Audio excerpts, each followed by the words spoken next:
Hello guys, we're going to try something a little bit different for the introductory lesson to the unit today. We're going to do this all on whiteboard with some videos added in, and we're going to be doing a different kind of introductory activity tomorrow just to break up the routine. And our essential question is, how is the equilibrium in a chemical system the same as homeostasis in a living thing, or a balance of vectors in engineering?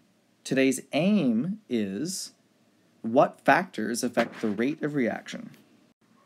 So, of all the factors that affect the rate of reaction, and there are going to be 6 of them, they all tend to have one thing in common, which is this idea of collisions. We think that in order to make a reaction go faster, we have to cause more collisions to occur. So the first big culprit when I think about how I can make more collisions occur is to think about temperature. If I increase the temperature, I increase the motion of the particles, and naturally more of them will collide.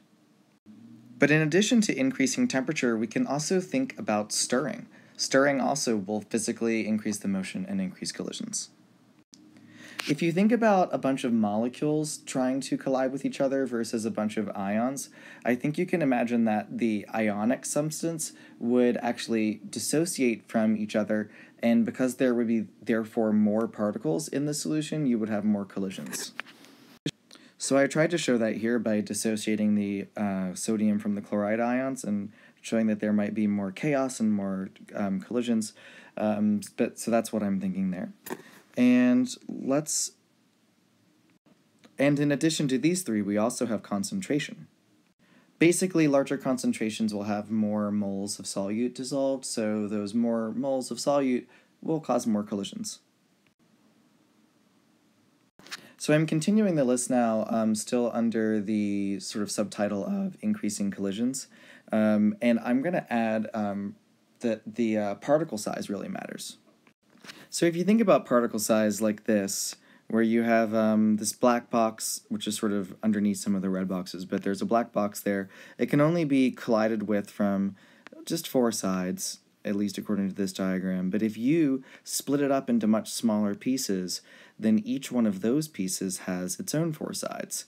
And you have some of the inside sides which are going to be exposed, which weren't exposed when you had the large block. So if you let these guys go and they spread out, you're going to have a lot more surface area on which collisions can occur. So this is a second subtitle, and it's going to provide our 6th bullet, or our 6th way to influence the rate of a reaction. But basically, it has to do with effective collisions. So in the previous 5 instances, I was teaching about ways that you can just increase the number of collisions at all, which definitely works from a statistical standpoint. But you can also be smart about the way those collisions occur, and you can make them occur with the right amount of energy, not too little, enough that the reaction can actually occur. But also, you can point molecules and ionic substances and atoms, you can point them in the right directions, which can really assist the collision be the right kind with the right orientation to make it effective. So I just said that orienting the molecules in the correct directions and with a high enough energy can make collisions more effective.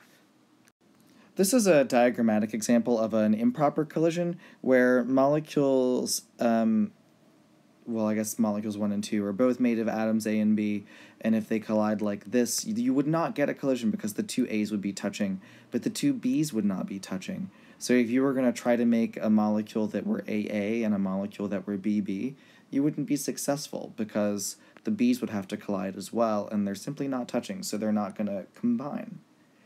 Here's an example of the right way.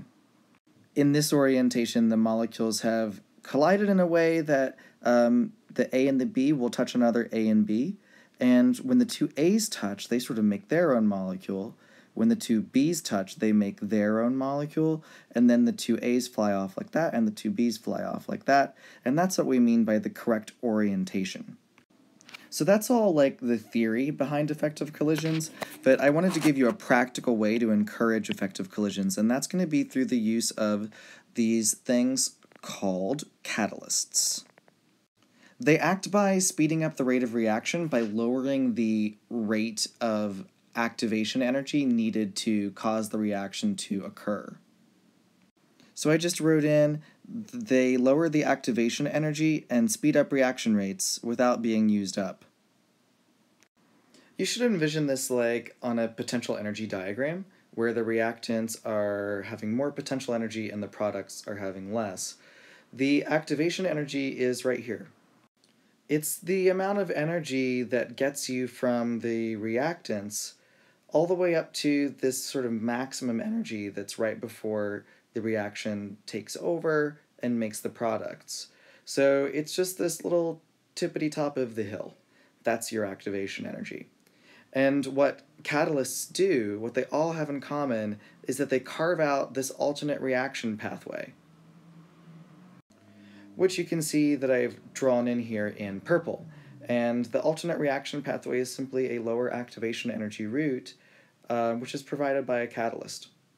So generally the way we believe catalysts work is that they're taking advantage of this orientation type of collision. We think that a lot of the catalysts, like platinum catalysts and gold catalysts and silver catalysts, they are sort of reaching out and grabbing the molecules and forcing them to collide in specific ways, therefore making the reactions more effective.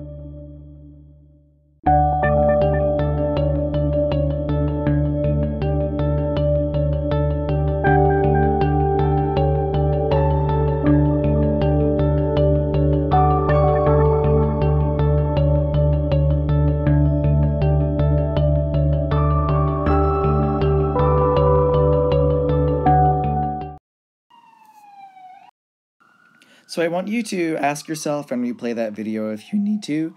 Ask yourself to choose which of the dance scenarios, situation 1 through situation 4, seem to represent an effective collision to you, and explain why.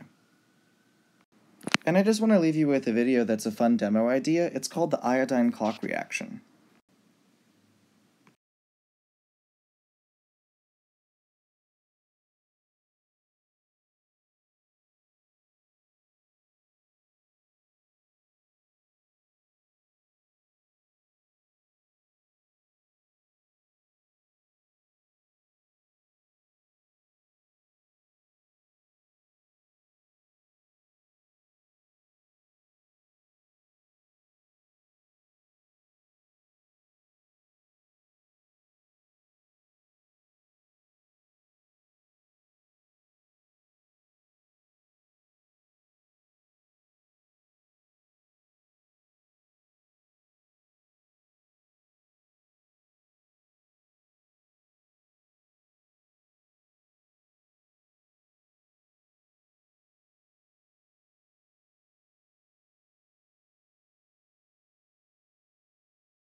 So what do you think, guys? Should I try that one in class? Click yes if you think yes, click no if you think no. Alright, thanks for watching.